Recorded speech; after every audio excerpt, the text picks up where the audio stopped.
Qué valientes que han sido en esta mañana, ¿no? Sí. Iba a decir, hemos cambiado el horario de verano, pero la verdad pareciera que hemos cambiado el horario de invierno. Por fe. Porque la primavera brilla por su ausencia. Pero bueno, ya vendrá. Ya. Y cuando llegue el calor, ¿qué vamos a decir? Cuando llegue el frío. Cuando llegará el frío. Porque así somos. Bien. Felices de estar, como decía mi esposa, nuevamente en casa. Se los extraña realmente. Una semana muy intensa, 3 días de mucha enseñanza, donde todos necesitamos aprender, así que nosotros también fuimos entrenados en esos 3 días. Ahora viene la parte donde tenemos que empezar a aplicarlo, a vivirlo, ¿no? Que no podemos quedarnos simplemente con lo que uno escucha y aprende, sino que debe llevarlo a la práctica. Y como decía mi esposa, muchos saludos de los hermanos de allí, esperando que el año que viene podamos estar participando nuevamente. Vamos a ver de qué manera lo vamos a hacer, pero lo vamos a planificar con tiempo y veremos de poder estar participando de estos tiempos tan necesarios, ¿sí? Para poder ser entrenados, para poder ser capacitados en la palabra. Venimos trabajando una palabra a lo largo del año y venimos hablando de un nuevo día, como dice la palabra. Cristo es ese nuevo día eterno, presente, continuo para nuestras vidas. Él vino a darnos un nuevo día. Cada día al despertar es un nuevo día con una nueva oportunidad, un nuevo día para poder conocer más de Cristo. Y dentro de esa construcción que venimos haciendo, uno de los temas que quería empezar a desarrollar es el tema de la gracia, que da para mucho hablar. Es más, este mes vamos a estar hablando bastante de ese tema. Y mi pregunta con respecto a esto es la siguiente. Cuando alguien le obsequia un regalo, ¿sí? ¿Usted lo deja envuelto en su papel? No, sería medio sin sentido. Me da un regalo y yo digo, qué hermoso regalo, y lo veo todas las mañanas ahí en su paquete con su monio. Y yo digo, wow, ¿qué habrá adentro? No, pero es un regalo, es tan lindo el regalo que no lo pongo en un lugar principal de la casa. No, obviamente que parece muy tonto lo que estoy diciendo. Uno cuando recibe un regalo, lo abre automáticamente para ver qué es lo que nos han obsequiado. Dice que en un lugar de África llega un misionero a una tribu, ¿no? Y para poder congraciarse con el jefe de la tribu, con el cacique, se le ocurre, y no sé por qué, obsequiarle un reloj de sol. Así que cuando el cacique lo recibe, ve el regalo, no entiende muy bien qué es, pero lo aprecia mucho, entonces lo pone en el centro del lugar y le construye una choza hermosa. ¿Sí? Ahora, si uno se pone a pensar, un reloj de sol, ¿cómo funciona? Con el sol.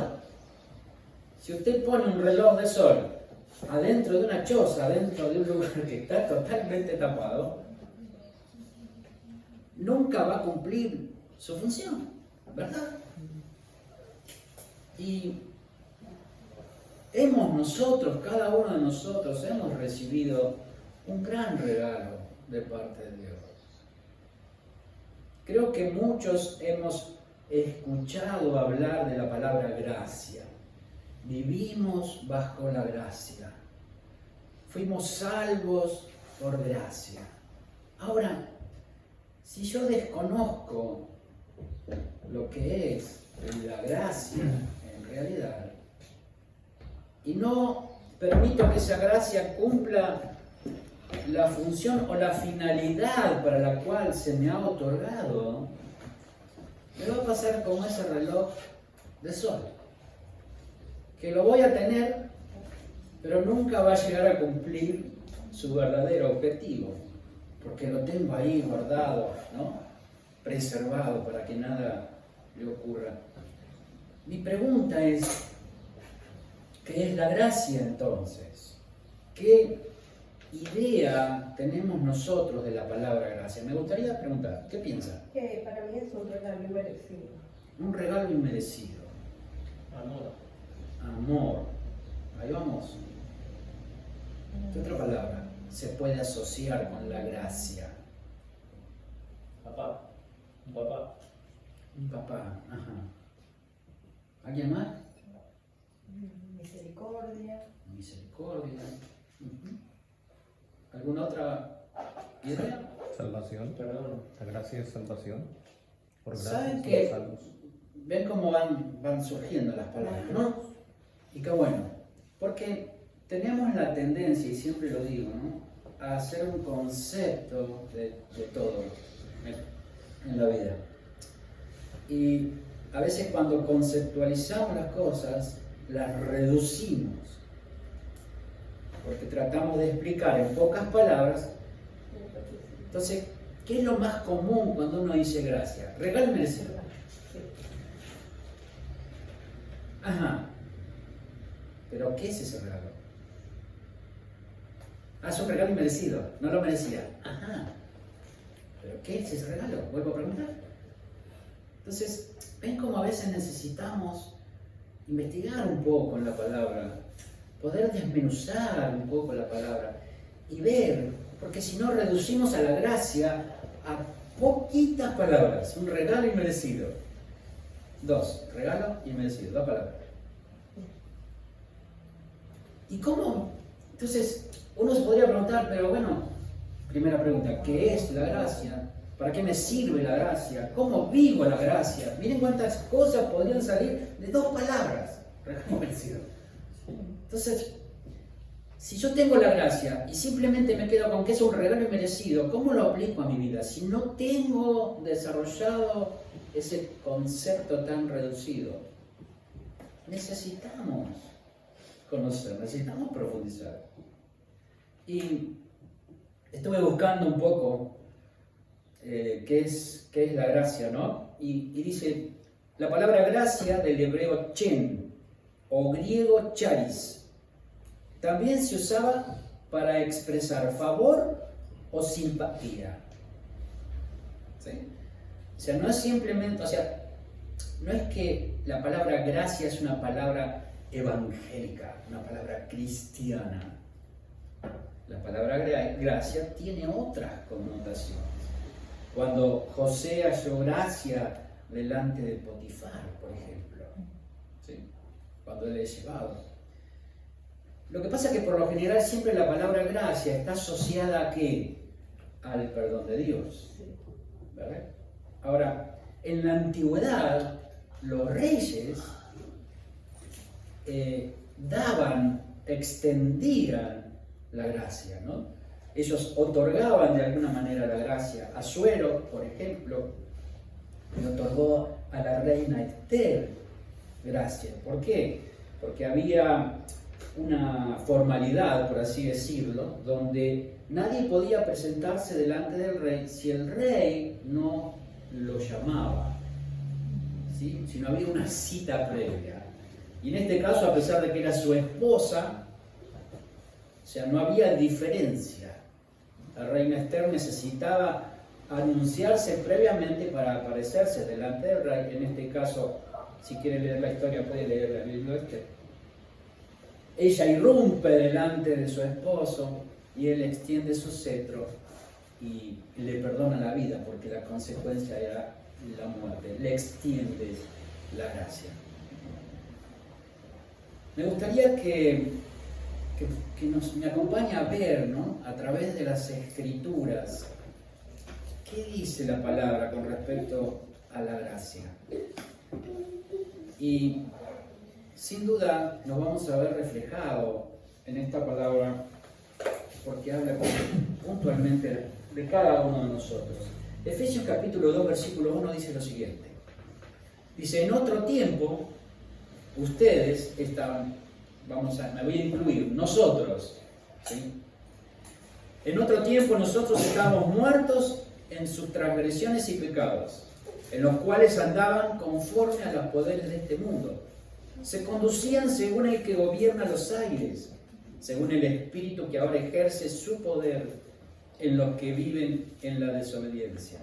En ese tiempo también todos nosotros vivíamos como ellos, impulsados por nuestros deseos pecaminosos, siguiendo nuestra propia voluntad y nuestros propósitos. Como los demás, éramos por naturaleza merecedores de la ira de Dios. Hago un alto aquí. En otro tiempo, comienza diciendo, estábamos muertos en nuestras transgresiones y pecados. Esa era nuestra condición delante de Dios. ¿Sí? Está describiendo la actualidad, está describiendo a la sociedad, al mundo por incompleto. Ahora, también esa era nuestra condición en otro tiempo. Dice, en los cuales andaban conforme a los poderes de este mundo, se conducían según el que gobierna los aires, según el espíritu que ahora ejerce su poder, en los que viven en la desobediencia. En ese tiempo también todos nosotros vivíamos como ellos, ¿sí? Impulsados por nuestros deseos pecaminosos, siguiendo nuestra propia voluntad y nuestros propósitos. Pregunto, ¿quién está controlando nuestra vida? No respondan. Pero somos guiados, como dice aquí, que era en otro tiempo, por nuestra voluntad, por nuestros propósitos, por nuestros impulsos, o por la vida de Cristo que nos habita. Dice, pero Dios, siempre hay un pero, hermanos. Siempre hay un pero de Dios. Nosotros, los peros nuestros, ¿cuáles son? Para justificarnos. Siempre con nuestro pero buscamos alguna manera de poder justificarnos. Pero en el caso de Dios, ese pero de Dios fue una intervención divina hacia nuestras vidas. Recién hablábamos de Juan 3:16. Porque de tal manera amó Dios al mundo que dio. Es de tal manera, habla de la magnitud, de la dimensión de Dios. De tal manera nos amó Dios que dio a su Hijo en lugar de cada uno de nosotros. Dice, pero Dios, que es rico en misericordia, por su gran amor por nosotros, nos dio vida con Cristo, aun cuando estábamos muertos en pecados.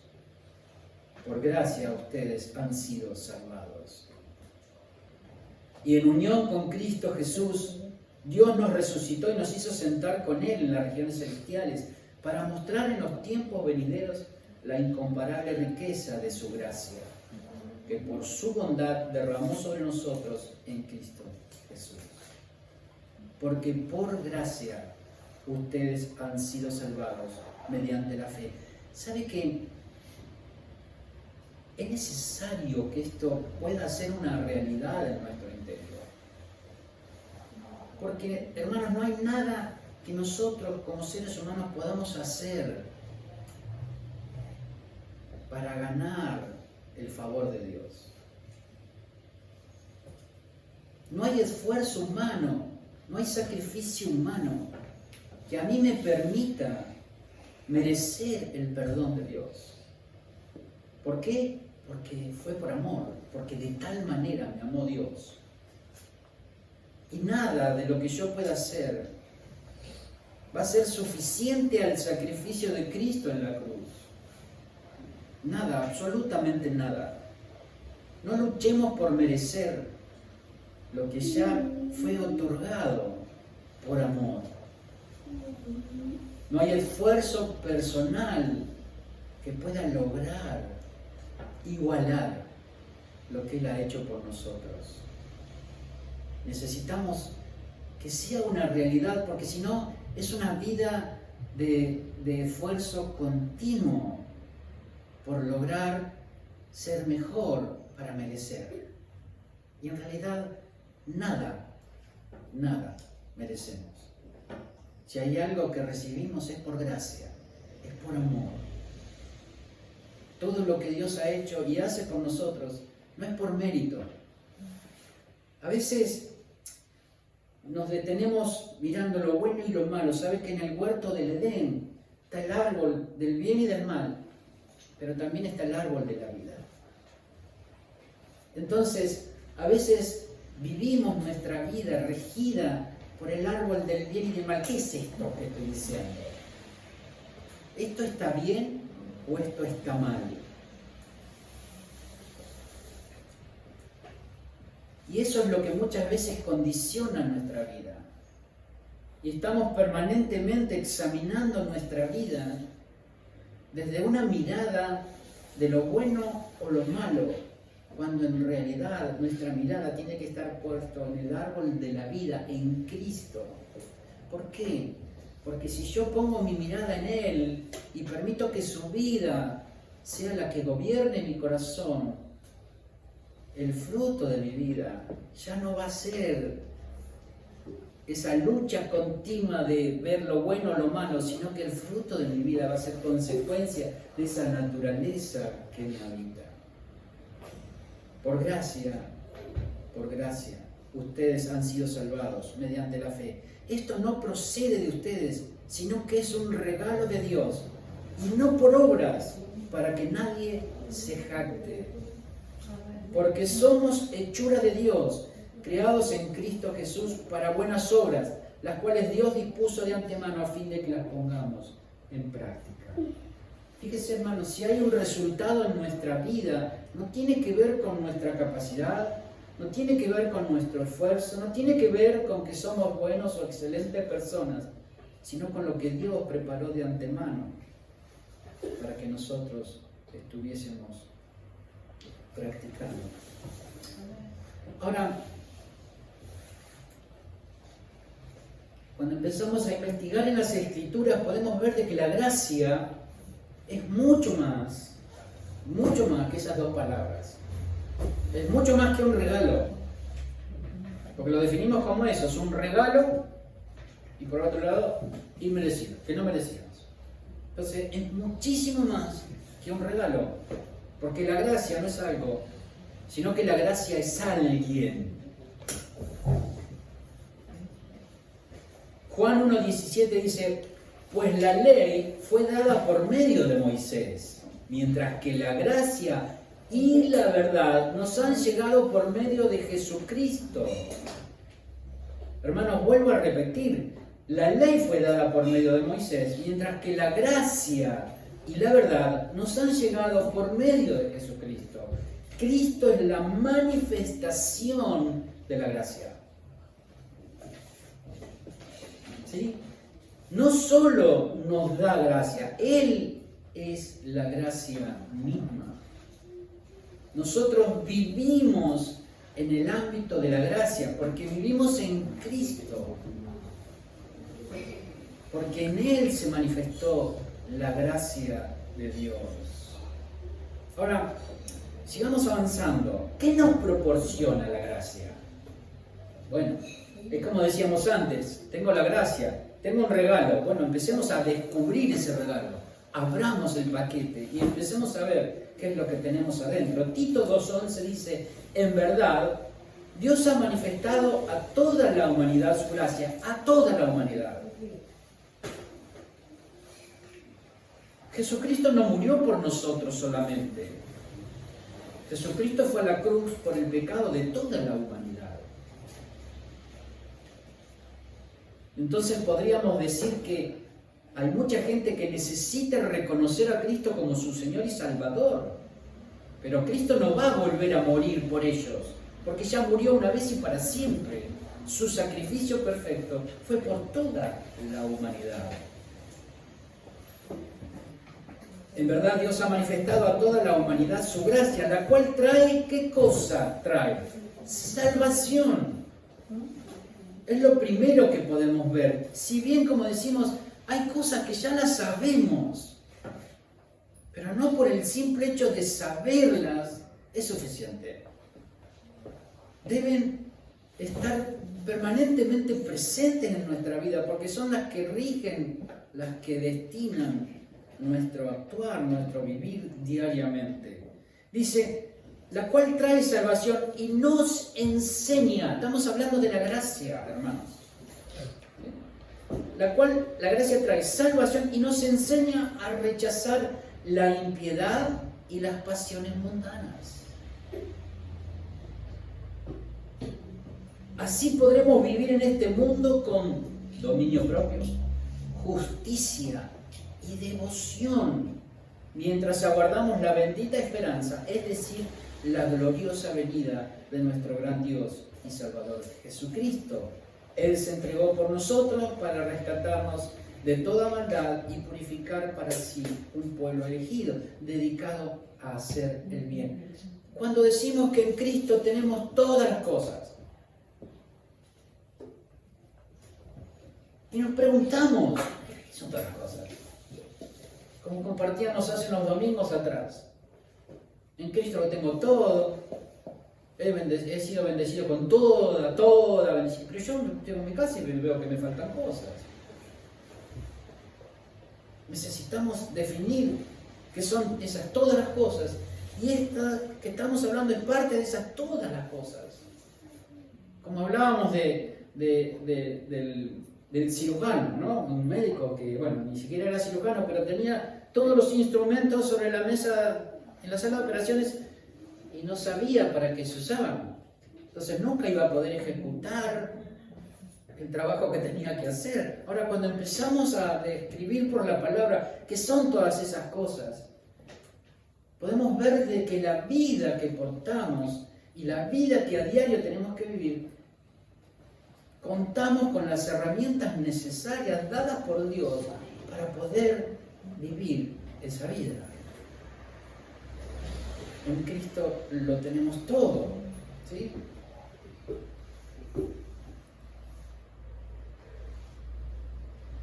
Como decíamos, la salvación es un regalo y nada podremos hacer para merecerla. Nuevamente el versículo dice que habíamos leído, porque por gracia ustedes han sido salvados mediante la fe. Esto no lo producen ustedes, sino que es un regalo de Dios y no por obras para que nadie se jacte. ¿Cuánto necesitamos ver, hermanos, de que el perdón de Dios no está en discusión? No está en discusión. No, pero pastor, usted no sabe lo que es. Sí. La Biblia dice que si hemos pecado, abogado tenemos para con el Padre, a Jesucristo, nuestro Señor. Ahora, cuando Jesús se encuentra con la mujer que había sido adúltera, ¿qué le dice?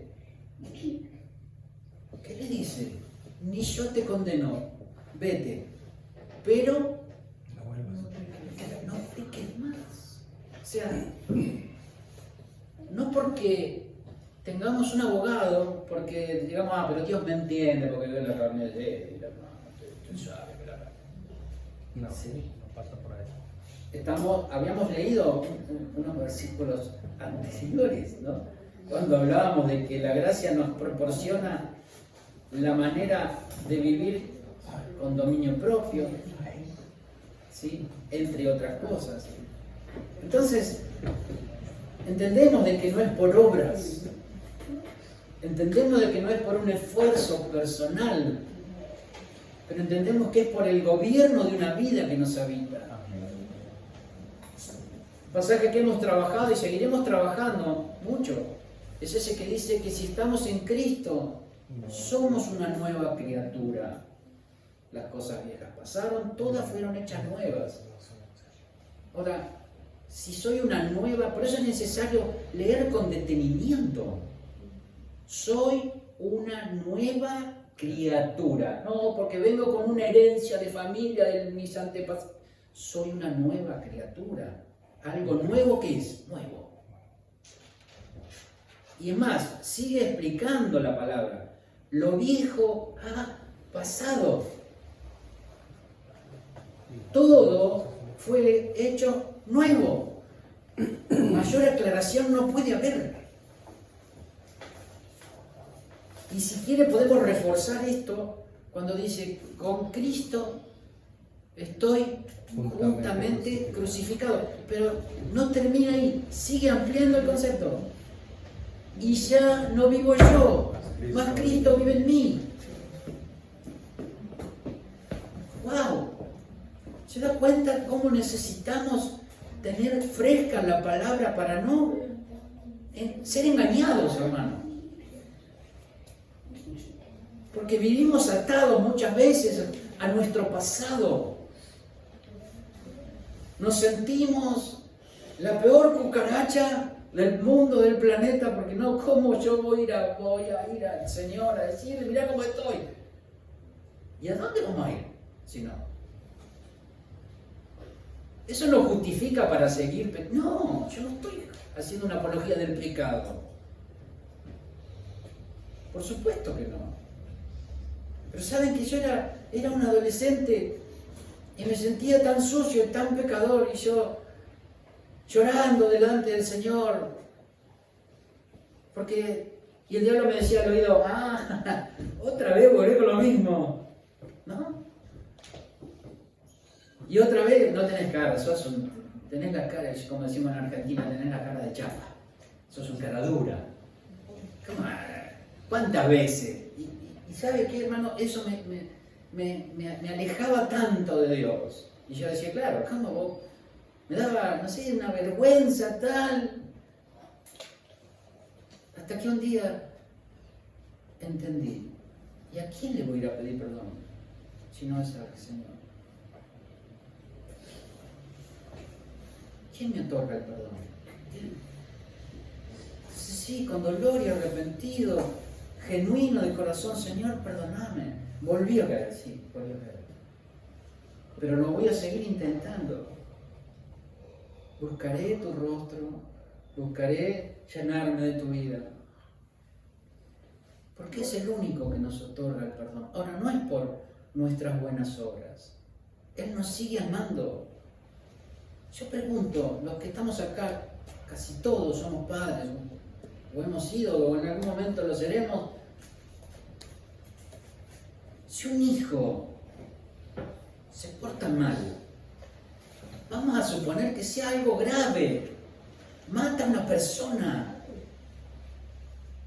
quiere poner algo más grave, póngale, o sea, ¿pierde la condición de hijo? Jamás. ¿Lo vamos a dejar de amar? No. Podrá venir a nuestro hogar y decir, papá, mamá, mira, me equivoqué, hice mal, robé, qué sé yo, no sé.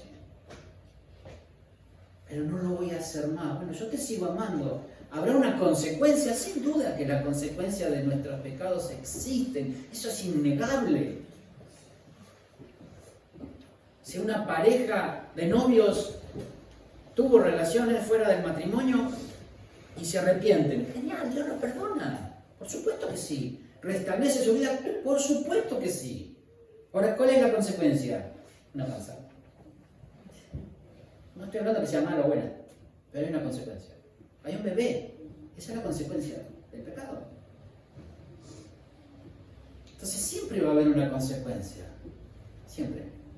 Ahora, el amor y el perdón jamás estarán en juego. ¿Sí? Porque es esa salvación, esa característica de hijo que hemos recibido fue por gracia, fue por amor. Y hablando de eso, ¿no? La gracia, ¿qué es? Es lo que nos justifica. Tito 3:5 dice, Él nos salvó, no por nuestras propias obras de justicia, nuevamente volvemos al tema, sino por su misericordia. Nos salvó mediante el lavamiento de la regeneración y de la renovación por el Espíritu Santo, que Él derramó sobre nosotros abundantemente por medio de Jesucristo nuestro Salvador. Así lo hizo, ¿para qué? Justificados por su gracia, llegáramos a ser herederos que abrigan la esperanza de recibir la vida eterna. Dentro de ese regalo que estamos descubriendo, encontramos que esa gracia que recibimos es la que trajo la justificación a nuestras vidas por medio de nuestro Señor Jesucristo. Viendo cómo vamos descubriendo y ampliando ese concepto, y tendríamos para hablar mucho, porque como les dije, vamos a tener varios domingos para poder seguir hablando de la gracia. O sea que recién estamos empezando. Y como hablábamos al principio, nuestra condición, como la condición de toda la humanidad, necesitaba de la gracia. Romanos 3:23 dice: por cuanto todos pecaron y están destituidos de la gloria de Dios. Cuando alguien es confrontado con el Evangelio, uno puede decirle que necesita ser salvo. ¿Salvo de qué? ¿De qué me tengo que salvar? A ver, si pregunto, ¿quién se me animaría a responderme? ¿De qué me tengo que salvar? De mí mismo. De la condenación.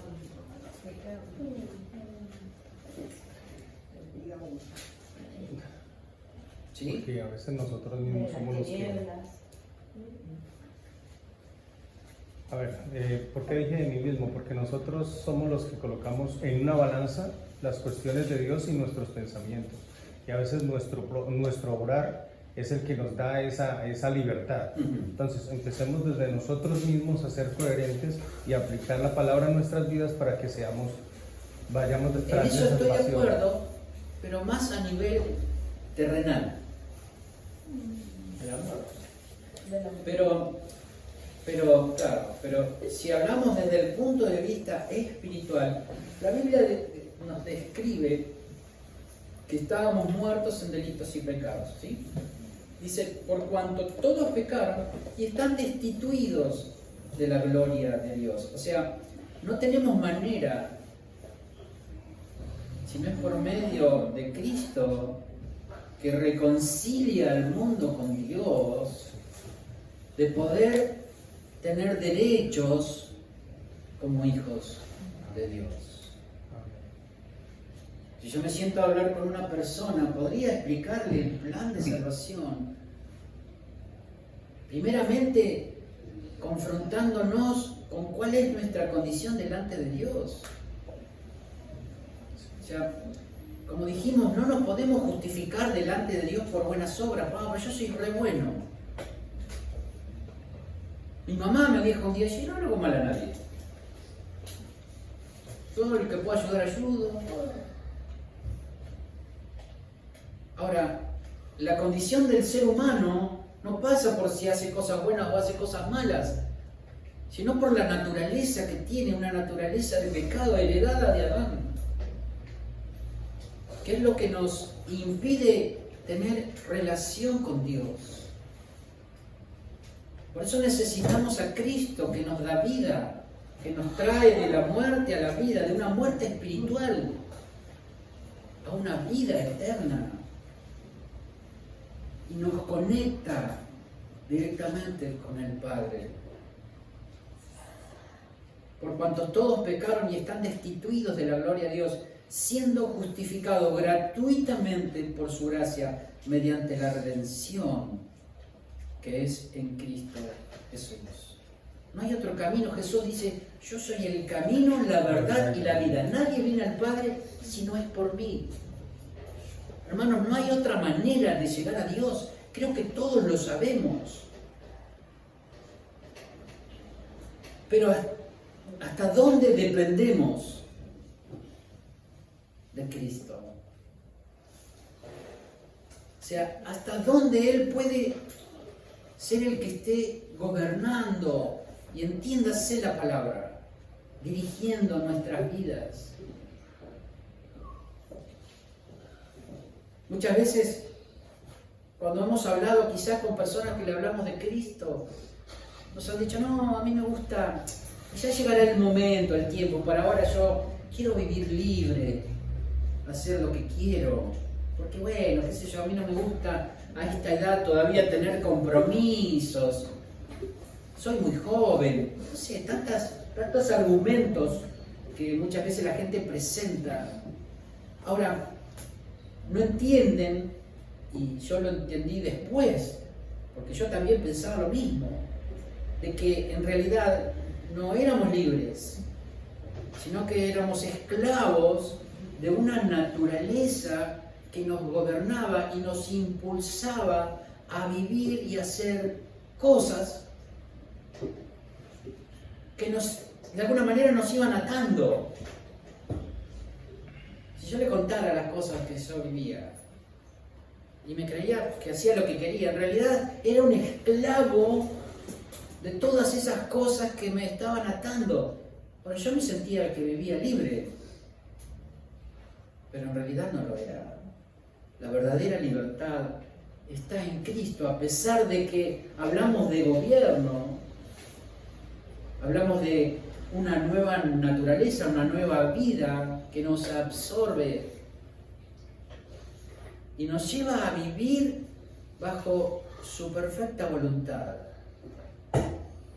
Y no estamos hablando de religión, hermanos. Porque la religión te pone una lista de cosas. Tenés que hacer esto, tenés que hacer esto, tenés que hacer esto, tenés que hacer esto, tenés que hacer esto. No. Estamos hablando lo voy a graficar, muchos ya lo han escuchado, pero una planta, hermanos, y acá que tenemos mucha uva, una planta de uva no da fruto porque haga fuerza. Llega la temporada y empieza a hacer fuerza para dar uva. No. Un manzano, lo mismo. Hay muchas plantas de higo, de peras que tenemos aquí. Y ninguna planta da su fruto por hacer fuerza. Sino que la planta da su fruto, ¿por qué? Por la vida que la recorre por dentro. La planta tiene esa savia, que es lo que le da la vida. Y ya en la savia hay un ADN, como nosotros, que dice, bueno, vos sos manzano, vos sos naranja, vos sos... ¿sí? Y da fruto de acuerdo a su género. Pero no hace fuerza. Fluye o nace de manera natural. ¿Por qué? Porque esa naturaleza que la habita y la que gobierna su vida, por consiguiente el fruto de esa planta es de acuerdo al género que tiene. Cristo nos habita con una nueva naturaleza. ¿Por qué yo a veces me veo que todavía no estoy teniendo el fruto que quisiera tener? Porque hay cosas que me cuestan vivir. Porque necesitamos y estamos en ese proceso, hermanos, de que esa vida, esa naturaleza me absorba y empiece a dar fruto por esa naturaleza y no por lo que yo creo, no por lo que yo siento, no por lo que a mí me parece. En la medida que somos absorbidos por esa nueva naturaleza, vamos transformando nuestras vidas, nuestro fruto va siendo conforme a esa naturaleza que me gobierna. Pero necesitamos, y el mundo necesita, de esa gracia. Vemos a Jesús como el dador de esa gracia salvadora. Juan 1:14 dice, y el Verbo se hizo carne y habitó entre nosotros, y vimos su gloria, la gloria del unigénito del Padre, lleno de gracia y de verdad. Lleno de gracia y de verdad. Juan dio testimonio de él y clamó diciendo, este era el de que yo decía, el que viene después de mí es antes de mí, porque era primero que yo. Pues de su plenitud todos hemos recibido gracia sobre gracia. Porque la ley, nuevamente, fue dada por medio de Moisés. La gracia y la verdad fueron hechas realidad por medio de Jesucristo. Ahora, si bien entendemos esto, la gracia, hermanos, no es una licencia para pecar. Porque estoy bajo la gracia, Dios me entiende, Dios me perdona, Dios me ama tanto que entonces puedo hacer lo que quiero. No. Yo amo a mi hijo, pero no por eso él va a hacer lo que quiera. O sea, hay pautas, hay cosas que él debe respetar, debe considerar. Ahora, entendemos de que él lo va a hacer por amor, no por obligación, sino por amor. Romanos 6:1 dice, ¿qué pues diremos? ¿Perseveraremos en el pecado para que la gracia abunde? En ninguna manera. Porque los que hemos muerto al pecado, ¿cómo viviremos aún en él? ¿O no sabéis que todos los que hemos sido bautizados en Cristo, hemos sido bautizados en su muerte? Porque somos sepultados juntamente con él, para muerte por el bautismo, a fin de que como Cristo resucitó de entre los muertos, por la gloria del Padre, así también nosotros andemos en nueva vida. Por eso hablamos, hermanos, de una nueva naturaleza. Por eso hablamos de la cruz, donde hemos sido crucificados juntamente con Cristo, donde hemos muerto a nuestra vieja naturaleza y hemos nacido a una nueva naturaleza, a una nueva vida. Y no podemos permanecer viviendo en pecado. Ahora, yo entiendo que aquel que ha gustado de Dios, aquel que ha gustado de Cristo, no quiere seguir pecando. Eso no quiere decir de que no vayamos a pecar en ningún momento.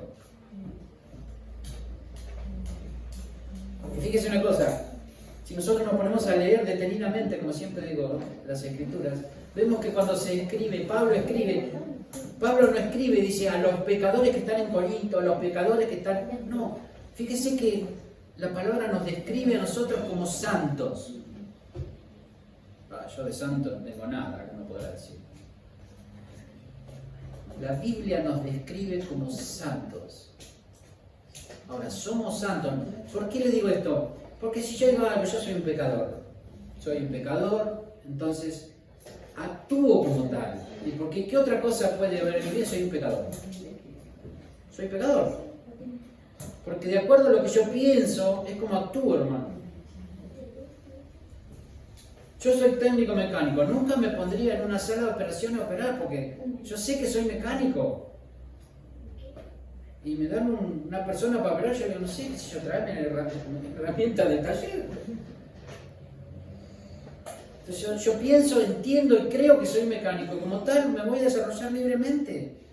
Voy a actuar de esa manera. Ahora, si yo creo que soy un pecador, y eso me va a justificar en algún momento. Y bueno, pero ¿qué quieres? Si soy un pecador. La Biblia me describe como un santo, que ocasionalmente pecamos sin duda, porque la Biblia misma nos dice, y si hemos pecado, abogado tenemos para con el Padre, a Jesucristo. Pero yo soy un santo. Cada uno de nosotros, la Biblia nos describe como santos.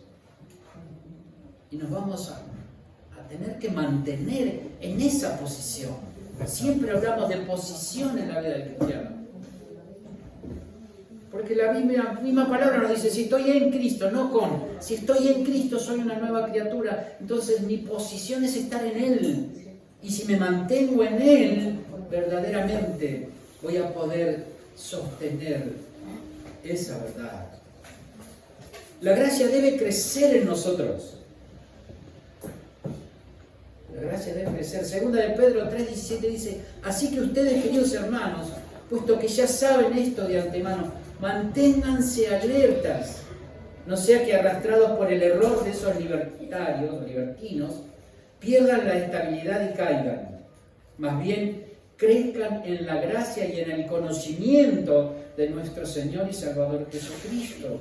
A Él sea la gloria, ahora y para siempre. Amén. Fíjense, hermanos, de que ya en la época de Pablo había gente que trataba de torcer la verdad. ¿Cuánta necesidad tenemos de poder tener conocimiento de la Escritura? Como siempre digo, no se queden con lo que escuchamos un domingo o con lo que dice el pastor. tómense el tiempo de trabajar la palabra. ¿Será cierto lo que dijo? ¿Estará en la escritura todo esto? A ver, ¿qué me dice la palabra? Necesitamos, hermanos, indagar. ¿Para qué? Para no ser engañados. Porque puede venir otra persona con un corazón tan dócil. ¿Nunca habló con los testigos de Jehová? Nunca habló con los testigos de Jehová. ¿Sabe que a mí yo me acuerdo en mi casa, cuando yo era chico, llegaban muchos los testigos de Jehová. Y uno se pone a escucharlos y dice, wow, pareciera que tiene, no sé, qué sé yo, un carisma tan especial, ¿no? Y si uno no conoce las Escrituras, uno puede terminar enredado en una media verdad. ¿Por qué digo una media verdad? Porque las sectas toman las Escrituras y las tergiversan de tal manera que es una media verdad. Y una media verdad es una mentira. Ahora, si nosotros no tenemos en claro las Escrituras, si no tenemos en claro lo que la palabra dice, y con esto no estoy diciendo no, que el versículo que dice Juan, no. Quizás no tengamos suficiente memoria para ubicar un pasaje de las Escrituras. A mí me cuesta retener, muchísimo. Pero ¿qué hago? Recurro a las herramientas que tengo a la mano. Busco en internet la inteligencia artificial, a ver este versículo, ¿dónde está? Y ahí me pongo a leer, me pongo a indagar. Estamos diciendo que necesitamos saber la escritura de memoria. Si la sabe mejor, se ahorra tiempo y trabajo. Pero necesitamos conocer la esencia de la palabra. Como siempre digo, de nada me sirve a mí quedarme con el concepto si yo no saco la enseñanza, si no saco la esencia de lo que el versículo me está transmitiendo. Porque nunca entonces lo puedo aplicar a mi vida. Para no seguir desarrollando, porque tenemos mucho por delante para hablar. Ahora, entendiendo y viendo todo esto, mi pregunta es, ¿y ahora qué hago? ¿Me quedo solo con el conocimiento? ¡Wow! ¡Qué lindo! Mirá qué impresionante lo que voy a seguir leyendo de lo que es la gracia. ¡Qué va! Genial. Está muy bien eso. ¿Pero eso es todo? Mateo 10, 7 dice, yendo, dice, predicad diciendo, el reino de los cielos se ha acercado. Sanad enfermos, limpiar leprosos, resucitar muertos, echar fuera demonios. De gracia recibiste y dad de gracia. Ah, no, pero eso es para los pastores. Hola, ¿consideran que es solamente para los pastores? Pregunto, porque uno podría decir, bueno, pero yo no sé, qué sé yo. Dice sanar a los enfermos, resucitar muertos, echar fuera demonios. ¿Eso lo podemos hacer todos? Sí. Pregunto de nuevo. Sanar enfermos, resucitar muertos, echar fuera demonios.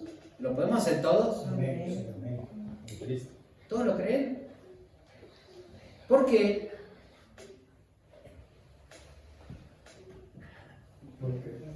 ¿Por qué? Porque tenemos el poder de Cristo en nosotros. Es Él en nosotros. Él en nosotros. Por supuesto que es el de nosotros. Pero todos tenemos el mismo espíritu, hermanos. La Biblia dice que el mismo poder que operó en Jesucristo, resucitándolo de los muertos, y acá se está refiriendo al Espíritu Santo, habita en nosotros. O sea, ¿usted considera que mi oración tiene más poder que la suya? Ah, por supuesto que no. Por supuesto que no. ¿Usted tiene más fe que yo? No.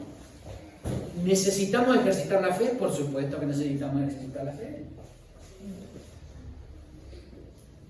Pero hermanos, esta tarea encargada por nuestro Señor es para cada uno de nosotros.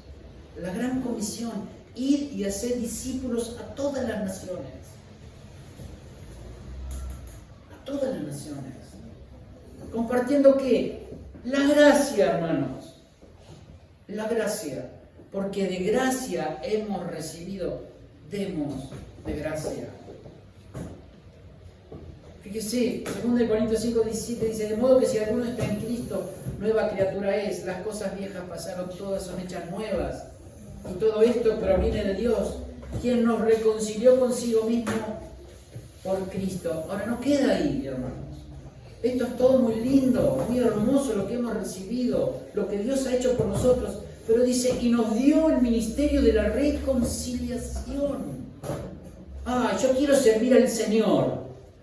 ¿Alguna vez dijo eso? ¿Cómo me gustaría algún día servir al Señor?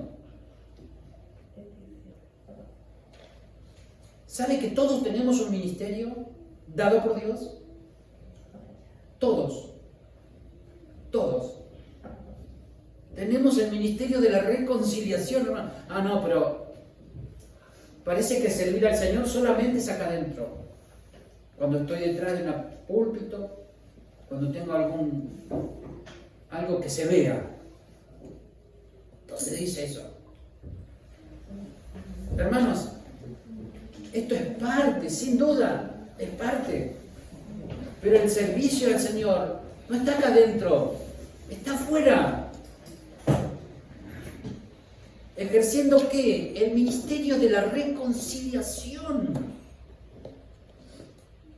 Porque soy un sacerdote, cada uno de nosotros. Ah, tengo el título. No, ninguno de nosotros tenemos un título.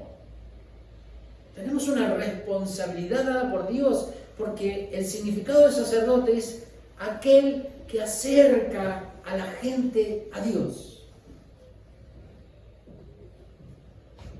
El sacerdote es aquel que acerca a la gente a Dios. En el antiguo pacto el sacerdote era el que oficiaba la ceremonia, el que hacía todo el ritual, y nos hemos quedado con esa imagen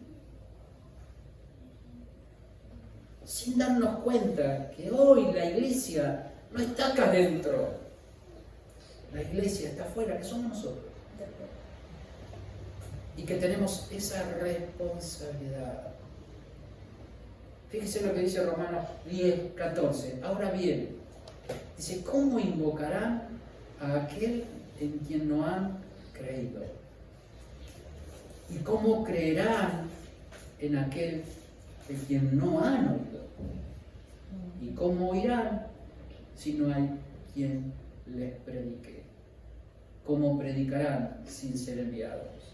Así está escrito, qué hermosos son los pies de los que anuncian las buenas noticias. Hermanos, todos los días somos enviados. Todos los días. A nuestro trabajo, a nuestra escuela, a nuestra familia, a nuestros amigos. Todos los días somos enviados. ¿Qué vamos a hacer con esta gracia, con este regalo inmerecido que hemos recibido? La pregunta queda flotando en el aire, para que cada uno responda al Señor como sienta en su corazón. ¿Qué les parece si nos tomamos unos minutos